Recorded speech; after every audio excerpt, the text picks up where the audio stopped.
para mim é uma honra muito grande participar dessa série Presbiterato Bíblico. Eu particularmente acredito que uma das áreas nas quais a Igreja Presbiteriana do Brasil precisa trabalhar mais e desenvolver-se mais é exatamente na área do presbiterato, do pastoreio feito não pelos pastores que se formam no seminário, mas pelos pastores presbíteros que são eleitos pelas nossas comunidades, de entre as próprias comunidades. Entra pastor, sai pastor, mas os presbíteros permanecem ali. Eles são os verdadeiros pastores da comunidade, num certo sentido. E eu acredito que essa série Presbiterato Bíblico, ela tem essa missão e esse objetivo, que é resgatar a visão bíblica do que seria realmente o presbiterato da perspectiva do pastoreio. Por isso eu estou extremamente honrado, feliz, satisfeito em participar dessa série. A palestra que me cabe aqui na série, esta palestra, é com relação à exclusividade do presbiterato masculino. Deixa eu explicar. Nós vamos falar aqui, nos próximos minutos, a respeito do fato de que, biblicamente falando, o pastoreio, a liderança, o exercício do oficialato na igreja é uma ação exclusiva do homem cristão qualificado. Eu sei que existem muitas coisas na área de presbiterato que são polêmicas. Por exemplo, se poderia questionar a questão da pluralidade de presbíteros no pastoreio, ou até mesmo o fato de que, como eu mencionei, cada presbítero é um pastor. Mas talvez não exista um ponto que seja mais debatido e mais discutido hoje, nessa questão do presbiterato, do que essa afirmação de que ele é uma prerrogativa do homem cristão qualificado. E a razão para essa polêmica é que, para a mente moderna, para a percepção moderna, a exclusão da mulher de qualquer função soa como alguma coisa discriminatória, preconceituosa, machista e sexista.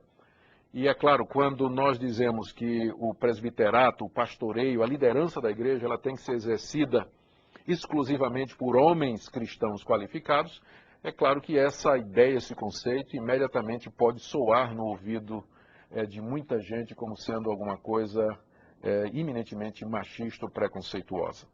Sobre isso eu queria dizer duas coisas. Em primeiro lugar, eu acredito, juntamente com muitos outros pastores e presbíteros e muita outra gente dentro da nossa igreja presbiteriana, de que devemos lutar com todas as forças contra a discriminação feita contra a mulher. Qualquer tipo de discriminação feita contra a mulher ou contra qualquer outra pessoa em termos de cor, de pele, ambiente social ou status financeiro é pecado. E Tiago fala disso no seu capítulo 2, na sua carta, quando ele repreende ou condena ou critica as comunidades às quais escreve, exatamente porque estavam fazendo acepção de pessoas com base em critérios que não são os critérios da palavra de Deus. E nós sabemos que através da história a mulher vem sofrendo muita discriminação, ela vem sendo oprimida, ela vem sendo explorada e humilhada. Por isso, num certo sentido, nós até recebemos com muita alegria algumas das ideias e dos avanços e das vitórias obtidos pelo movimento feminista, que deu à mulher o direito de exercer sua cidadania plena em muitos lugares, o direito de voto, salário igual quando ela faz o mesmo trabalho que um homem, o direito de ir para uma universidade, enfim, tantas outras coisas boas, tantas conquistas que foram obtidas pelo movimento feminista, com as quais nós concordamos e nos alegramos e nos regozijamos. Então, a primeira coisa que eu queria dizer, iniciando essa palestra, é que nós nos aliamos e lutamos ombro a ombro com aqueles que protestam contra a opressão da mulher, a discriminação, a humilhação da mulher. A segunda coisa que nós temos que observar é que nós precisamos ter cuidado na nossa luta em favor dos direitos da mulher, para que nós não ultrapassemos os limites que foram estabelecidos pela palavra de Deus, que é a nossa regra de fé e prática. E nós acreditamos que, biblicamente falando, homem e mulher são absolutamente iguais, foram criados à imagem e semelhança de Deus, eles têm a mesma dignidade, o mesmo valor diante de Deus. Contudo, Deus atribuiu ao homem e à mulher papéis distintos, papéis diferentes. E aqui os evangélicos se dividem em duas posições, que eu quero qualificá-las da seguinte maneira. Primeiro, nós temos a posição igualitarista.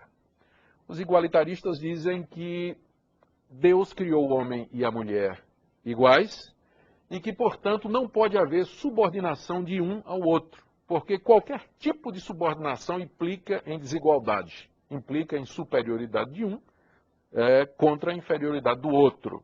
Então, os igualitaristas dizem que Deus criou não só o homem, mas a mulher, a sua imagem e semelhança, deu a ambos os mesmos direitos, e que aquela subordinação que aparece lá no livro de Gênesis, quando Deus disse à mulher que o desejo dela seria para o marido e que o marido a haveria de dominar, que esse efeito da queda foi abolido com a redenção em Cristo Jesus.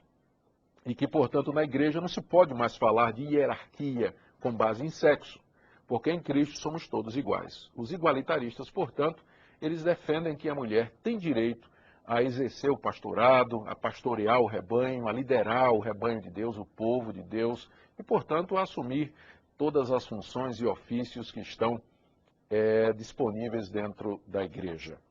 Mas tem uma segunda posição, e essa posição é chamada de complementarista.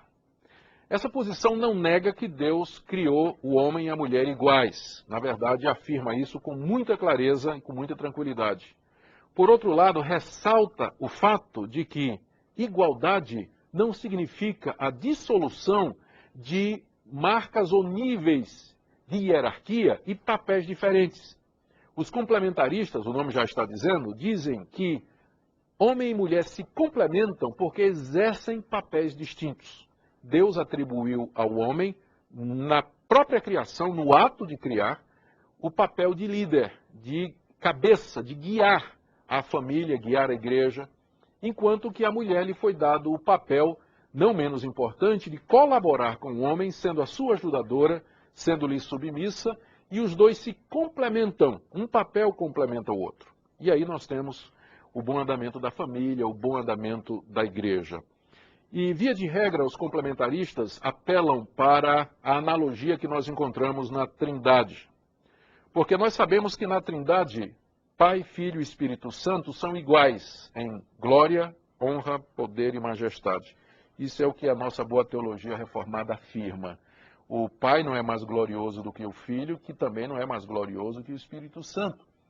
Todas as três pessoas da Trindade recebem a nossa honra, o nosso louvor e a nossa adoração. Contudo, quando chega na parte de salvar o homem, de elaborar o plano da salvação, por assim dizer, a Trindade se organiza de tal maneira que o Pai envia o Filho e os dois enviam o Espírito Santo. É nesse sentido que Jesus disse em certa ocasião que o Pai era maior do que ele. Ou seja, no plano da salvação, as pessoas da Trindade assumiram papéis diversos. E, nesse sentido, o Filho se subordina ao Pai que o envia. Ora, o fato de que o Filho se subordina ao Pai que o envia, não quer dizer que o Filho é inferior ao Pai. Quando, por exemplo, a Bíblia manda que nós nos sujeitemos às autoridades civis, que a gente obedeça aos governantes, isso não quer dizer que os governantes, como seres humanos, eles são melhores do que nós. Nós somos seres humanos iguais ao presidente da República, iguais aos ministros, aos senadores. Não há diferença de ser ontológica. Contudo, eles exercem um papel que os coloca hierarquicamente numa posição superior. E eu devo estar submisso a essa autoridade, é claro, enquanto ela não fira os princípios da palavra de Deus. Da mesma forma, quando a Bíblia manda que os filhos obedeçam aos pais, que se subordinem aos pais, a Bíblia não está de maneira nenhuma dizendo que os pais, enquanto seres humanos, são superiores, melhores, mais dignos do que os filhos. Mas simplesmente está atribuindo